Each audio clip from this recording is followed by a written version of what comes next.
Hey, today we're going to be doing something fun, at least I think it's fun. We're going to be ranking some of the top plants of 2023, so what has been really popular, and 2024, so the things that are kind of coming up and being trendy.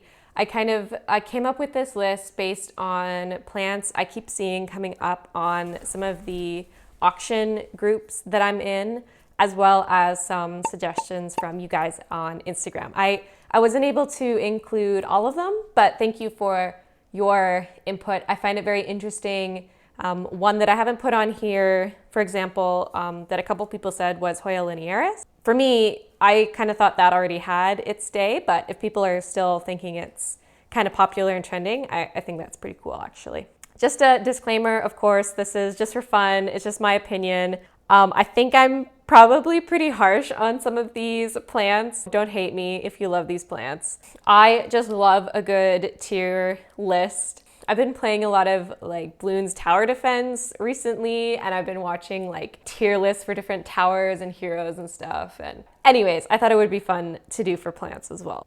Shout out to that one guy who commented and said my voice was annoying. Trust me, bro, I edit my own videos. Nobody thinks my voice is more annoying than I do. Actually, I'm pretty sure my whole personality is annoying and super cringe. But anyways, if you're still here, let's get started. I'm not gonna do these in like any particular order. Let's start with a pretty iconic one, the Alocasia Dragon Scale Variegated. There is quite a few variegated alocasias on this list. I think they've kind of been the thing in 2023. They're still quite expensive, although a lot more are coming up in tissue culture. I think the dragon scale, I'm gonna put a solid, I think I'm gonna put it in B. It's like, I'm not crazy about it, but I mean, the variegation is pretty nice and white. I do like the Alocasia Dragon Scale, the original. I think I'm just kind of over it now, and I don't know. I don't know if the variegation adds that much for me. Maybe along the same line, should I do all of the variegated Alocasias kind of at the same time? Another one that's been like crazy popular would be Alocasia Black Velvet. Now, I think, where do I even want to put this one? I don't know. This is so hard. I feel like I have to leave it in B2 because, I mean, it's nice. A lot of people like it because the variegation is like pink, but I feel like that's so heavily dependent on the lighting, and it kind of looks like different shades of pink. It's more of like a muted blush pink. I can live without it, you know? So what about another pink variegated Alocasia? I'm gonna put the Alocasia Serendipity. I'll just drop it there for now. I actually like this one a lot more than these two. I think that one has to go in A. I keep going back and forth on this one. It's like kind of been on my wish list, and then I kind of move it off of my wish list. I feel like in some pictures it looks really good, and then in some pictures it looks not as good. So I do think it's nice. I think as far as the pink variegated Alocasias go, this is probably like the nicest one in my opinion. Very similar one, the Alocasia, I think this is Yucatan Princess variegated. I'm sorry, I might have to put this one in the trash because it's kind of like the Serendipity variegated, but every time I see a picture of it, the variegation just looks so dirty. It's sometimes it's more pink, and I get that, but the kind of like weird washed out yellow variegation, I don't know, it's just I don't know if I've seen one that I like yet. So yeah, that one is definitely not not for me. Another similar one, we have I think this is the Bambino variegated. So this one also is like a pink variegated Alocasia, and I think that's why it's popular, because the variegation comes off kind of in this pinkish tone. But yeah, I'm not really a fan of this one either. I think it's nicer than the Yucatan Princess, but I've never been a fan of the regular Amazonica, I guess is the like very typical Alocasia And I think the Bambino one, honestly, is kind of pointless. It's like the leaves are too small for the petioles, and I don't like it. I don't get it. Do I have any other variegated Alocasias on this list? Yeah, I have the variegated Maharani in here as well. This one also gets like slightly pink variegation. I might, no, I think it's still gonna stay in B. I like it, but I don't love it. I think the Alocasia Mellow Variegated, which I haven't seen around as much, is actually the one that I like more. That might be a wish list or like an S tier even for me, because I love the texture of the normal Mellow. Maharani is very similar, but it just doesn't quite do it for me the same way. Is that everyone? Yeah, I think that's all the variegated Alocasias. Variegated Alocasias, just in general, have definitely been like the thing, and there's a lot more that I could have included on this list, but honestly, I find them so similar. Let's pick something very different. How about the Monstera Burlemark's Flame? Just drop it there for now. This one is hard. So I feel like this one was very expensive for a long time, and the prices have come down, and that's maybe why it's been a bit more popular in the last little bit. But I think I have to put it in C. I was really into this plant when it was expensive, but now a lot of people are saying that they like grow really slowly.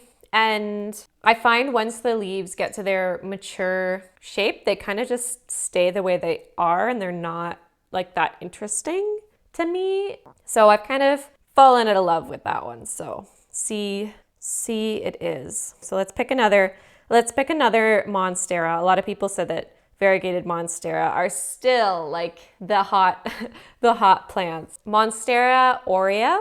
Some people still really don't like this plant. I'm going to put it in A, provided it's the large form. I do actually think the variegation is very nice and bright. That's what I really want in like a yellow variegated plant. I like it to be very bright and vibrant. If it's like the Yucatan Princess, then it just looks like it's sick, which is one of the reasons people don't like yellow variegated plants. But I think for the Monstera, it works. So similar lines. This was a thing this past year that kind of happened and then fizzled out, or was this a 2022 thing even? I can't remember anymore. Monstera Thai Constellation Creme Brulee. So this is basically just a highly variegated version of the Monstera Thai Constellation. And I mean, I love Monstera Thai Constellation. I kind of want to put it in S. It's such a classic plant, and the fact that you can grow them to like this size that I have behind me, like that's just wild. But the whole like creme brulee thing in particular, I think what's happening is I'm seeing a lot more of Monstera Thai Constellation in like hardware stores and grocery stores even. It's finally, I think the price is like as low as it's going to ever be. And I feel like people have been they've seen the writing on the wall, and they've been trying to like keep the price high for as long as possible. And one of those things has been by giving the name like creme brulee for maybe what some people would consider the high quality specimens. This is so tough. Monstera Thai Constellation I do love so much, and I'm really glad that it's more accessible for people.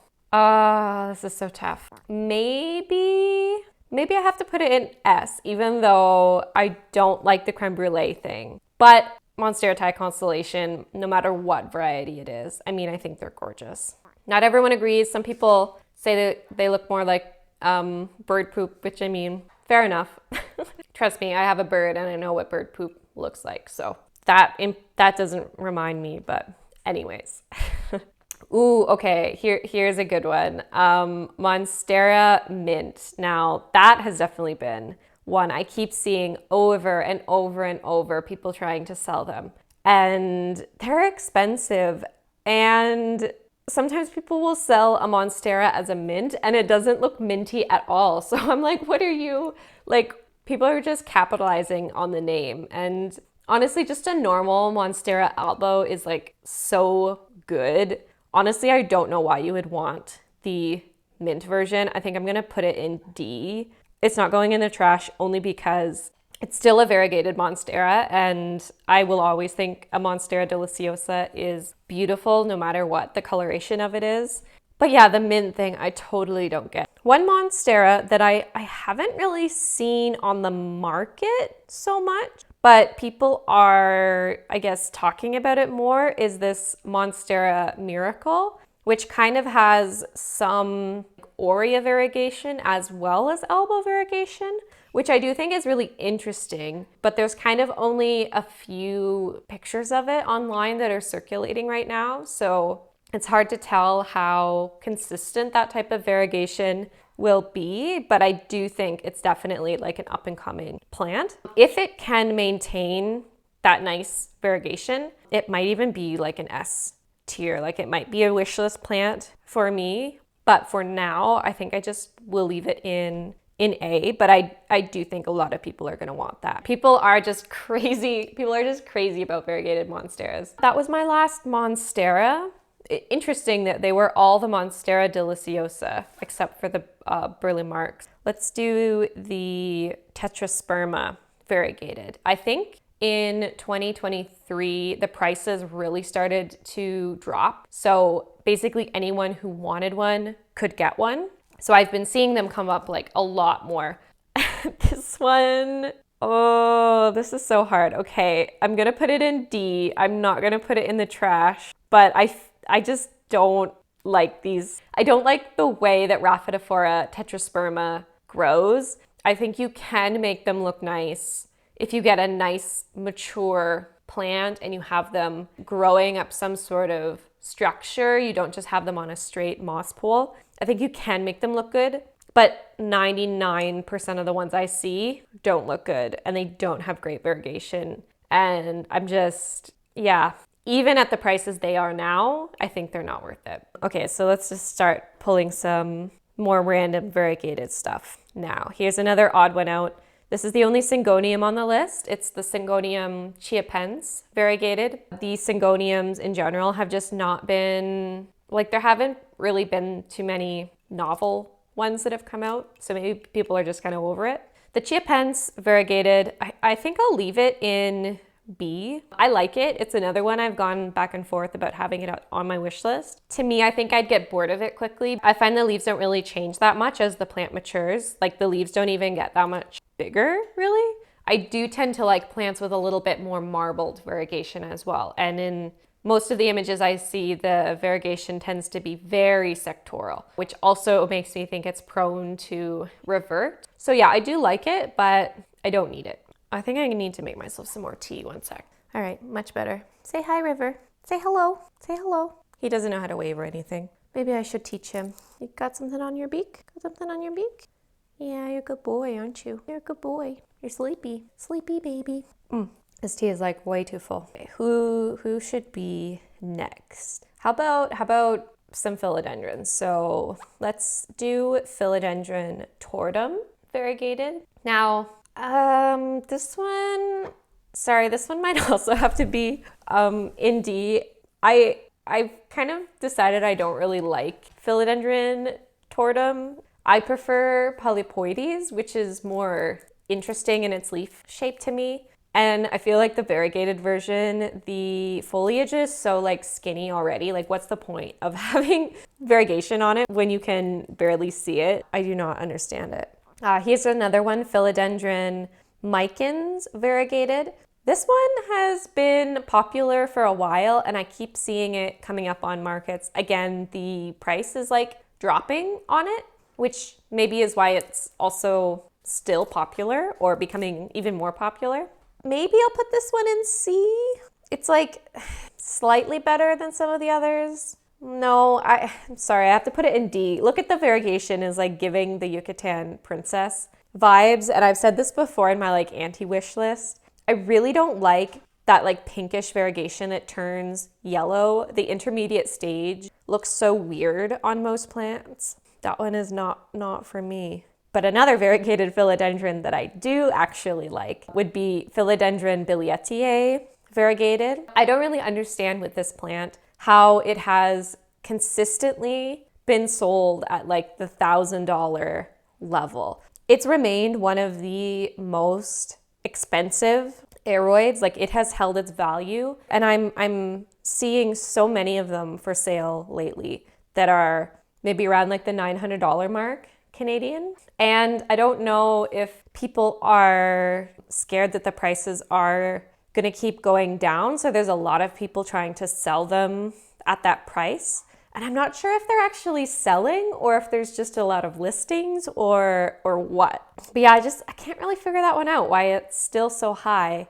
I know there have been some tissue cultured, but they're more around maybe the $200 mark for a very tiny plant. I know a lot of the tissue cultures fail and they go either all green or all yellow. Anyways, I think I'm gonna put it in A. I think it is beautiful. The yellow variegation is very bright, which is kind of my criteria. But I kind of, just from my experience growing philodendron billietier, if you don't give them enough light, they don't size up like amazingly in my experience. They can be kind of weird when they grow, so I still love the variegated version, but I don't love it like $1,000 love it. You know what I mean? Another variegated philodendron, the variegated philodendron gloriosum.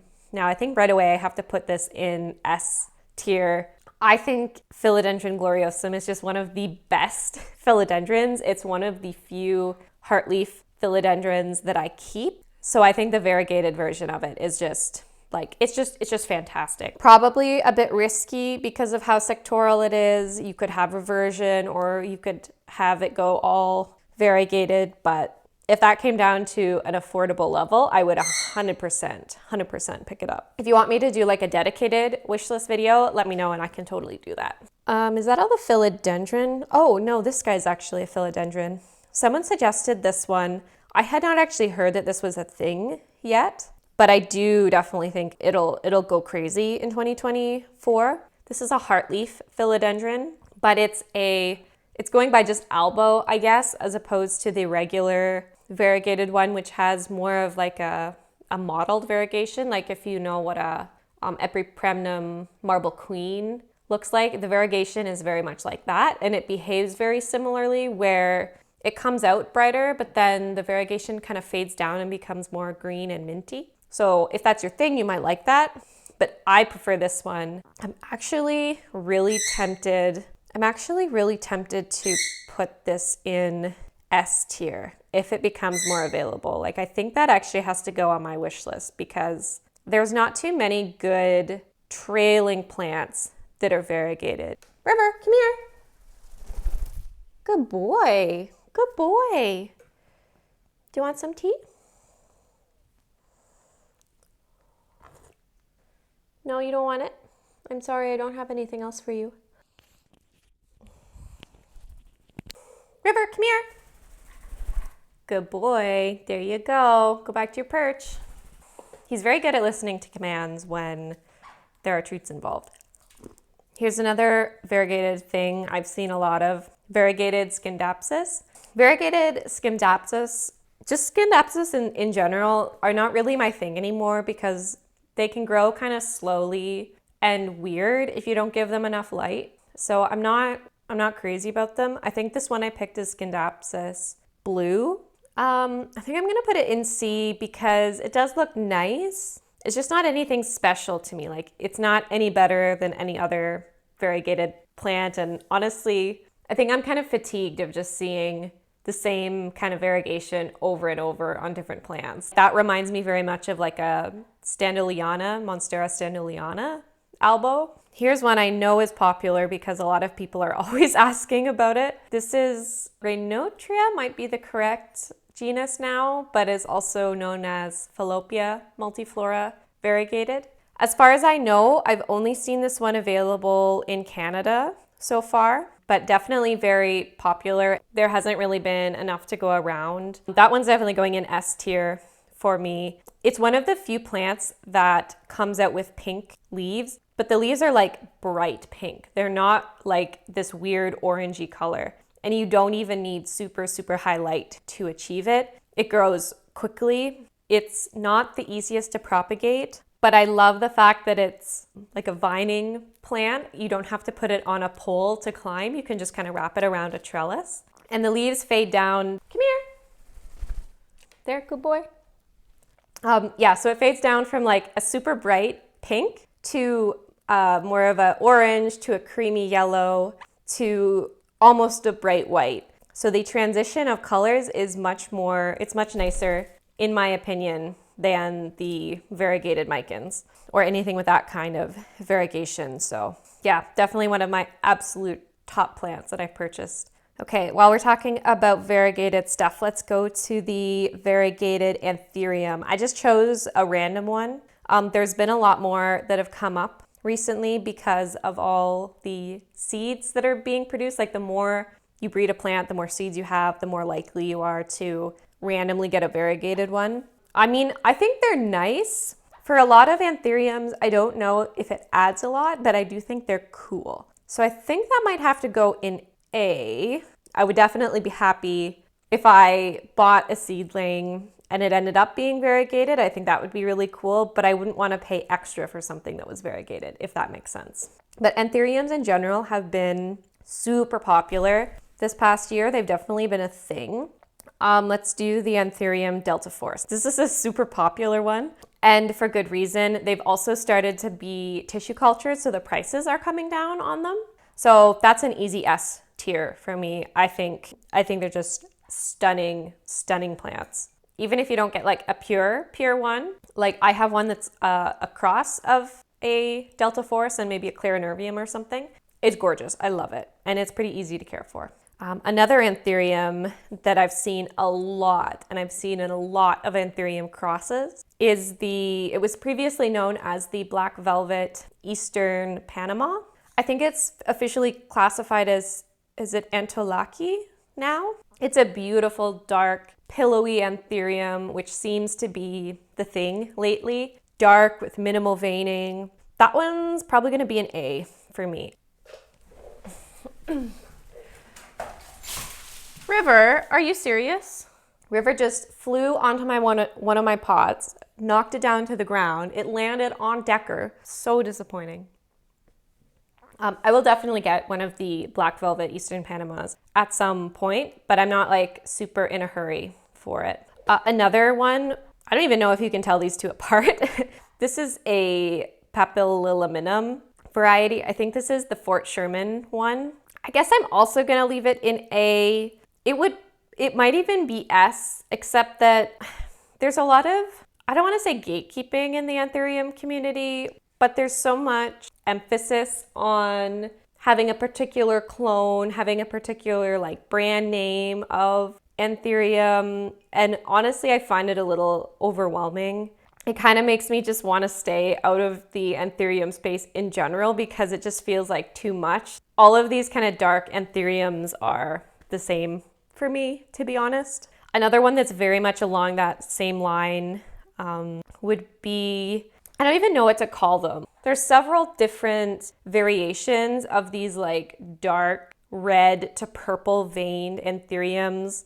There's a Doc Block hybrid. I don't know if that's the one called Michelle, but there's Zara. There's Tazula makes a really dark one. NSE obviously has a red crystallinum, and people are really striving after these really dark, almost purple veins, which I think is cool. Like, I think they're really cool, but I also feel like there's a lot of manipulation with lighting and stuff. It's hard to articulate why the whole like culture that has grown up around these plants, I find kind of turns me off from them, even though I think they're gorgeous. So I'm just gonna put these all under one category. I'm not gonna name a specific version. Another really gorgeous Anthurium, another one where there's a lot of variation between different clones, but this is at least, I believe the Carla Blackier is its own species. Now, at first I used to think this was just like a fancy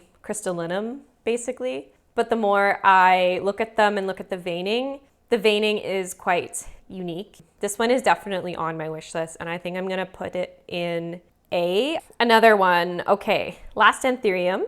This is an Anthurium luxurians hybrid. Again, I'm making kind of a generalization here. I feel like hybrids with luxurians in them have been super popular the past year and continue to be popular. I'm sorry, I've got to drop this in C because I think they're nice, but they all look the same to me. With anything that has luxurians in it just looks the same. Sorry, like I get it. You get like the pebble leaf texture with maybe more of a velvety sheen to it than the original luxurians, but the texture of the original luxurians with how dark the foliage gets, I just don't think you can really top that. So yeah, all the hybrids gotta go in a lower category for me. Sorry. Okay, I think I only have Hoyas left, so I'll try to go through those. Let's pick a easy one. Hoya Polynura. This is the inner variegated. I think that probably has to go in S tier. I love basically every variety of Polynura. The prices are coming down so that they're more reasonable now. I think it's just absolutely stunning. So S tier for me. Another variegated one. This is the Crassipetiolata inner variegated. This one has very beautiful watercolor variegation to me. The variegation is actually quite unique in my opinion. I do feel a little bit of fatigue sometimes when it comes to Hoya variegation because it does tend to look similar on certain plants, but the Crassipetiolata I think is actually quite unique. So I think A for that one. I think it deserves to be an A. This is Lai Prism that I feel like I've been seeing a lot of. That's a C. It doesn't really do anything for me. It's commanding a high price tag. I don't think it's nicer than the Hoya Lori Lynn, which gets really beautiful fuchsia margins on it. So yeah, don't really get that one. This one is the Mathilde inner variegated. Now, this is a good example of when I say Hoya variegation tends to kind of look the same. So I see this, it just reminds me so much of a Carnosa Crimson Princess, which you can pick up at pretty much any garden center. So this one commands a huge price tag, but in my opinion, is it really better than a Crimson Princess? I'm not sure. I'm gonna leave it in B. I still think it's pretty. Like I probably will get a cutting of it eventually, but the prices would have to go way, way down before I would consider that. I think we have just the silvery Hoyas left. So let's do the Gunungatting Ghost or Silver or whatever. Yeah, I think I'm gonna leave that one in B too because I like the original Gunungatting. I think it is very beautiful when it's sun stressed and it's all about the veining. So when you cover the veining up with silver, I feel like it kind of defeats the point of what's beautiful about it. Now this particular specimen with less silver, not completely silver, I actually think is more appealing because you can still see the veining while also getting the silver. So that I definitely like more than the more fully silver versions, if that makes sense. This next one is one I feel similarly about. This is the Wilbur Graves Silver. So it's a Wilbur Graves, but it's more fully silver.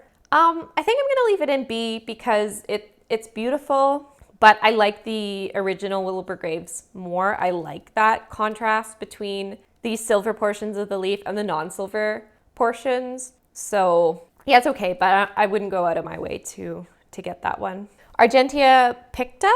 This one is going for a lot of money. And again, I think exactly the same story. I think it's a B. Like, I like it. It's a silvery Hoya. It's not worth thousands of dollars in my opinion. It's not as nice as the Argentea Princess, in my opinion, which is inner variegated with silver over top. This one is the outer variegated version. That doesn't really add anything for me. So I wouldn't turn up my nose at it, but not super worth it at the current prices. Okay, last one. This is Latifolia Silver. That one's probably gonna go in A. Beautiful big leaf Hoya plus silver, I think is actually quite unique. Again, not gonna be like at the top of my wish list or anything, but if the prices come down, I'll definitely keep an eye open for that one. So that's it. That's my ranking of some of the top plants of 2023 and 2024. Please let me know what you agree with and what you disagree with. The Monstera Thai in particular, I think people have quite divided opinions on. So yeah, let me know what you think. Let me know if there's any top plants that I missed, I can definitely do a video like this again if it goes over well. Bonus points if you can leave a comment and recommend to me a good moisturizer that I can use under makeup that doesn't pill, because I bought one the other day that was like Neutrogena Hydro Boost brightening or bright boost or something.